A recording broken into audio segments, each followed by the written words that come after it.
A'udzubillahi minasyaitonirrajim. Bismillahirrahmanirrahim.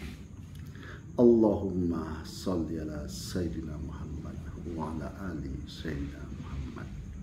A'udzubillahi minasyaitonirrajim. Bismillahirrahmanirrahim. Rabbi sadri wa yassirli amri wahlul 'uqdatam min lisani yafqahu qawli. Assalamualaikum warahmatullahi wabarakatuh. Sahabat-sahabatku, saudaraku, dimanapun Anda berada, yang setia mengikuti renungan kehidupan ini. Setelah sahabatku melaksanakan ibadah puasa di bulan Ramadan, sebulan penuh diiringi dengan merayakan Hari Raya Idul Fitri. Bagaimana kira-kira perasaan yang sahabat-sahabatku, saudaraku rasakan? Nah, pada malam hari ini bukan itu yang akan kita kaji, tetapi yang akan kita kaji adalah dari nol kembali nol atau mendapatkan laba atau rugi. Sebelum kita melakukan kajian tersebut, saya akan meralat video saya sebelumnya yang berjudul "Kekayaanmu Tidak Bisa Membeli Waktu". Di situ ada kesalahan saya, kehilapan saya. Di situ ada perkataan saya, ada ucapan saya, di mana di video tersebut saya mengatakan mengerjakan apa yang dilarang Allah. Nah, ini satu kesalahan fatal yang telah saya perbuat. Ini akan menyesatkan umat Islam, khususnya yang mengikuti renungan kehidupan ini. Seharusnya di video tersebut saya mengatakan mengerjakan apa yang diperintahkan Allah dan menjauhi apa yang dilarang Allah. Nah, atas kesalahan saya dan kehilapan saya memohon maaf kepada sahabat-sahabatku, saudaraku dimanapun Anda berada, yang setia mengikuti renungan kehidupan ini untuk mendapatkan redha Allah dalam hidup dan kehidupan ini, dan ketika meninggalkan dunia ini dalam lindungan Allah yang Maha Kuasa, yang mengukuhkan keimanan sahabat-sahabatku, saudara-saudaraku. Nah, untuk malam ini kita akan melakukan kajian dari nol kembali ke nol atau mendapatkan laba atau rugi. Jadi di sini ada dua hal. Yang pertama dari nol kembali ke nol, dan ini diukur dari mana? Yang kedua yaitu dari nol mendapatkan laba atau rugi. Diukur dari mana pula? Nah, yuk kita kaji. Kalau kita gunakan pikiran dengan akal sehat, dengan menghilangkan ego diri. Dari kita lahir ke dunia ini, kita tidak membawa apa-apa. Kita disambut dengan kain menyelimuti badan. Nah, seiring dengan berkembangnya waktu, kita memasuki akil balik. Di sini kita sudah mengetahui dan bisa membedakan mana yang baik, mana yang buruk, mana yang halal, mana yang haram, mana yang hak, mana yang batil, mana yang lurus, mana yang bengkok. Dan ini akan dipengaruhi dengan yang pertama, didikan orang tua. Yang kedua, lingkungan. Yang ketiga, ajaran di sekolah atau di pesantren. Nah, inilah yang mempengaruhi tiga hal yang mempengaruhi perkembangan keimanan seseorang. Nah, tiga hal yang mempengaruhi keimanan seseorang. Jadi kalau kita lihat di media sosial, khususnya di YouTube, itu banyak dari orang-orang yang sukses memamerkan harta kekayaannya untuk dipuji orang, untuk dikagumi orang. Nah, apakah ini dari sudut dunia ini salah atau benar? Kalau kita pandang dengan sudut dunia, maka ini benar, karena manusia paling takut terhina di mata manusia. Maka manusia berlomba-lomba untuk mendapatkan kedudukan di mata masyarakat dengan memperoleh satu, jabatan yang tinggi, yang kedua, harta yang melimpah, yang ketiga, wanita-wanita yang melingkupinya. Nah, inilah suatu kesuksesan di mata manusia. Jadi pandang dari sudut dunia. Jadi dia mendapatkan kesuksesan atas apa yang dia kerjakan selama ini. Dia peroleh untuk ukuran dunia. Nah, tetapi apabila dia telah meninggalkan dunia ini, maka dia kembali kepada nol. Kembali kepada nol. Diiringi dengan diselimuti dengan kain putih yang disebut dengan kain kafan. Karena di sudut pandang agama, apapun yang kita miliki di dunia ini adalah hak pinjam pakai. Hanya hak pinjam pakai untuk kita selama hidup di dunia. Pinjaman sementara dari Allah yang Maha Kuasa. Jadi tidak ada hak milik kalau kita pandang dari sudut agama.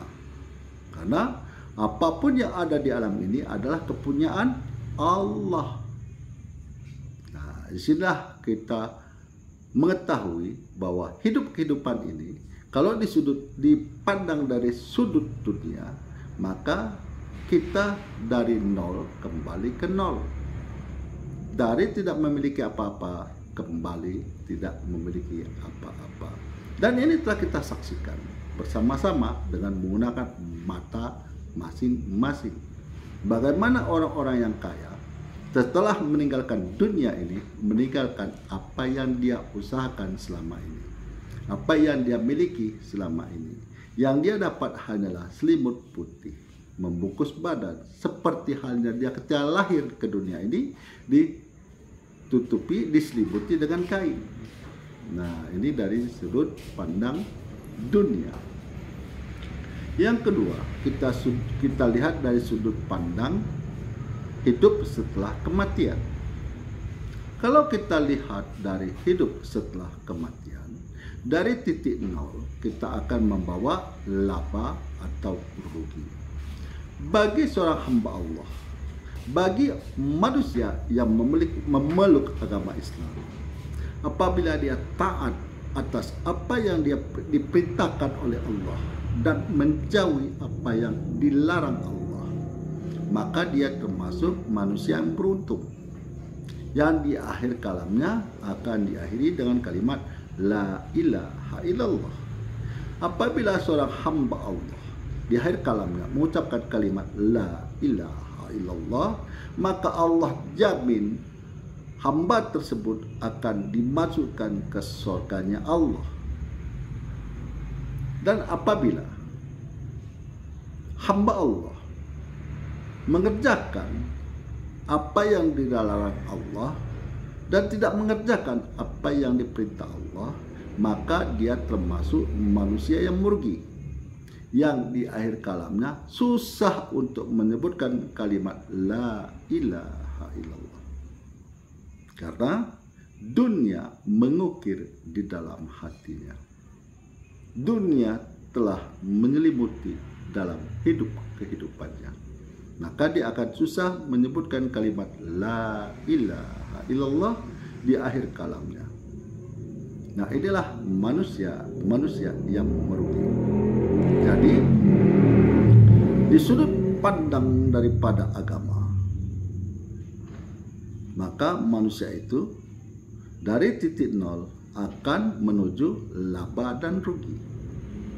Apabila manusia tersebut taat kepada Allah, bertakwa kepada Allah, maka dia termasuk manusia yang beruntung, yang di akhir kalamnya akan mengucapkan kalimat la ilaha illallah termasuk kepada golongan orang-orang yang husnul khotimah.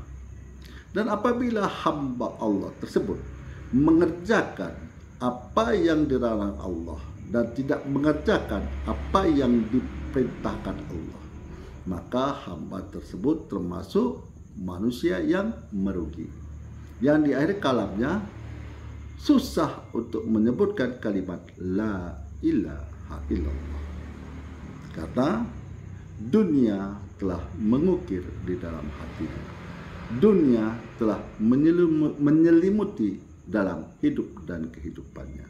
Nah, disinilah dua hal yang sahabat-sahabatku, saudaraku telah mengetahui bahwa untuk ukuran dunia, jadi untuk ukuran dunia dari nol kembali kepada nol, lahir tidak memiliki apa-apa, disambut dengan kain pembungkus badan, setelah meninggalkan dunia ini tidak membawa apa-apa, dibungkus dengan kain yang berwarna putih. Seperti dianya lahir tidak membawa apa-apa dari dunia ini, hanya kain menyelimuti badannya. Untuk ukuran akhirat, dari nol akan mendapatkan laba atau rugi. Apabila hamba Allah, apabila manusia bertakwa kepada Allah, mengerjakan apa yang Allah perintahkan dan menjauhi apa yang Allah larang, maka manusia tersebut disebut manusia yang beruntung, yang di akhir kalamnya akan mengucapkan kalimat dengan sangat mudah dengan ucapan la ilaha illallah. Kalaulah andai kata manusia tersebut mengucapkan kalimat la ilaha illallah di akhir kalamnya, Allah sendiri menjamin manusia tersebut untuk dimasukkan ke surganya Allah. Dan apabila manusia tersebut tidak bertakwa, tidak mengerjakan apa yang diperintahkan Allah, dan tidak menjauhi apa yang Allah larang, maka manusia tersebut adalah manusia merugi. Di akhir kalamnya akan susah mengucapkan kalimat la ilaha illallah. Jadi dua untuk ukuran hidup setelah kematian, yaitu orang-orang yang bertakwa atau orang-orang yang tidak bertakwa atau ingkar terhadap firman-firman Allah, terhadap Al-Quran dan hadis. Nah, di sini tergantung kepada sahabat-sahabatku, saudaraku, dimanapun Anda berada, untuk menentukan di akhir kalamnya mempermudah mengucap kalimat la ilaha illallah atau sulit untuk mengucapkan kalimat la ilaha illallah. Jadi kesimpulannya, untuk ukuran dunia dari nol kembali kepada nol. Untuk ukuran akhirat dari nol membawa laba atau rugi. Semoga sahabat-sahabatku, saudaraku dimanapun Anda berada, dalam lindungan Allah yang Maha Kuasa, diperkokoh keimanan di dalam diri. Dan andai kata ada sahabat-sahabatku, saudaraku yang sakit, baik yang dirawat di rumah maupun yang dirawat di rumah sakit, marilah kita berdoa bersama-sama, semoga mereka diangkat Allah penyakitnya, dipulihkan kesehatannya, beraktivitas sebagaimana mestinya. Akhirul kalam, saya akhiri dengan Assalamualaikum warahmatullahi wabarakatuh.